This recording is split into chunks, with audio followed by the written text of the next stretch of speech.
My degree was with honors. I earned A's in all of my psychology classes, and I'd been nominated to an honorary psychology fraternity. But my application for graduate school was turned down. There was a quota at that time for women. Now what that means is that if there's 100 slots, this many are allocated for females, this many for blacks, this many for Hispanics, this much for Orientals, all us minority types. Merit only counted if you were a white male.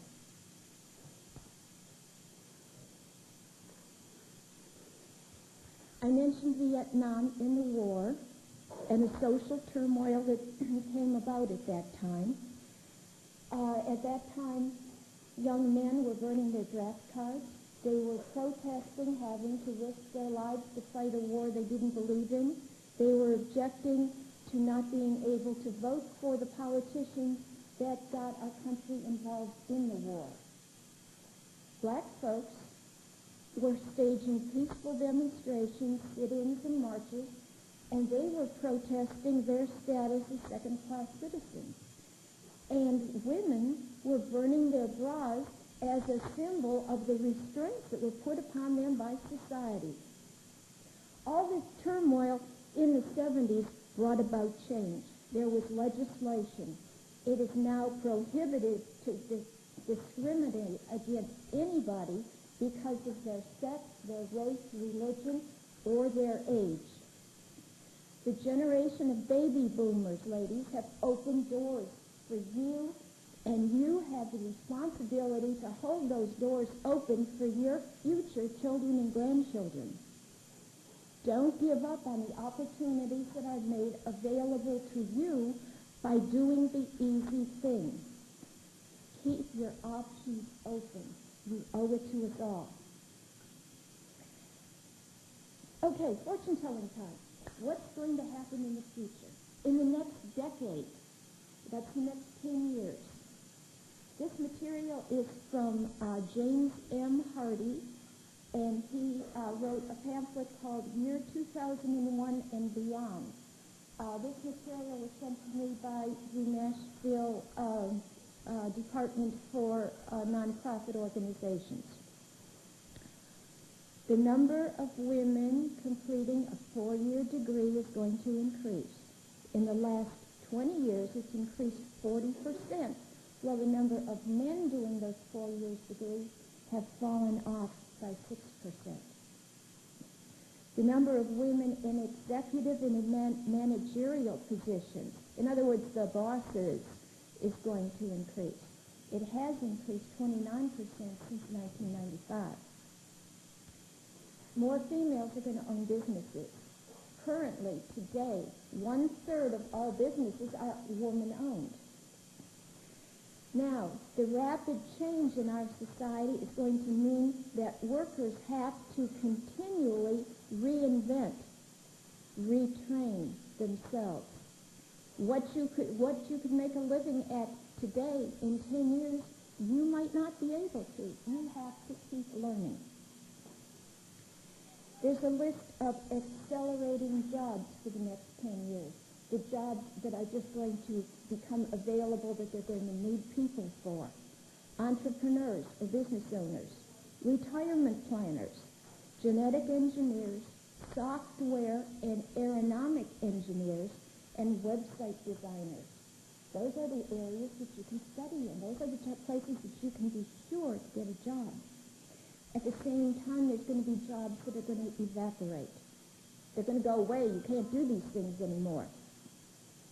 Travel agents, blue-collar workers, computer data entry people, and stenographers. Some of those are the traditional female jobs. The key industries for the next 10 years: microelectronics, biotechnology, and telecommunications. All of those require our country and our citizens to take advantage of education, training, and retraining. Excuse me. You see the trend? Jobs of the future are going to require increased math and science. You have a choice.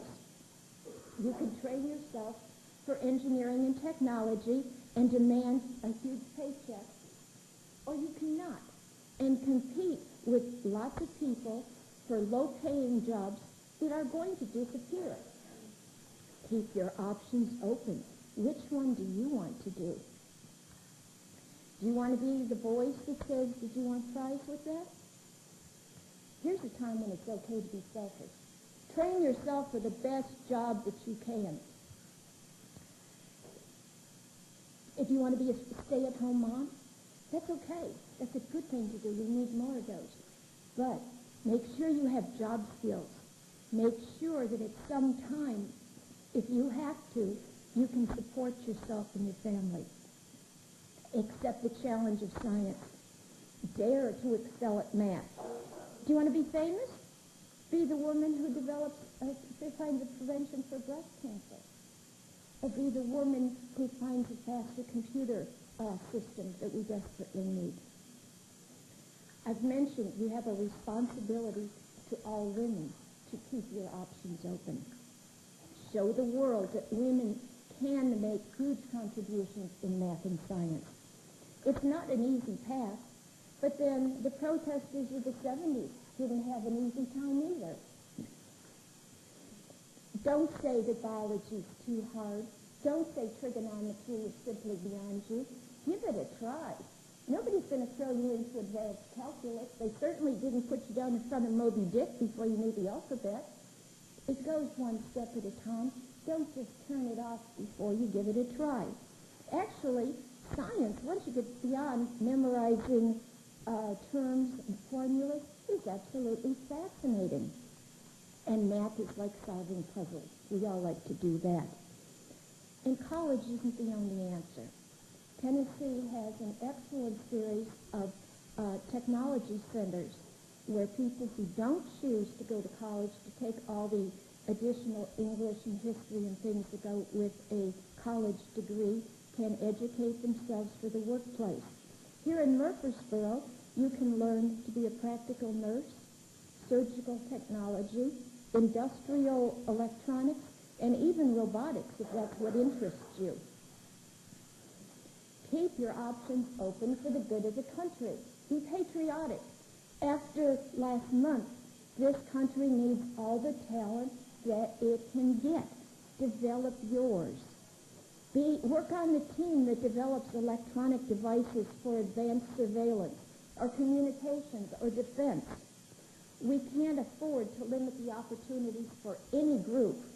The truth is we couldn't do it 30 years ago either. Keep your options open for the good of mankind. We need work in disease prevention and cures. With the growing population, we certainly have need for agricultural advances. We need alternate fuel sources if we're going to maintain life as we know it. You could be the one to do that. Any one of you could. The world needs solutions for pollution in oceans, global warming, extinction of species, and air quality. A woman can do that, and it could be any one of you. Keep your options open. Remember the eaglet. Don't let any area of study frighten you. Discover your talents, find out what you can do, test them to the limit, and then you can soar. Thank you.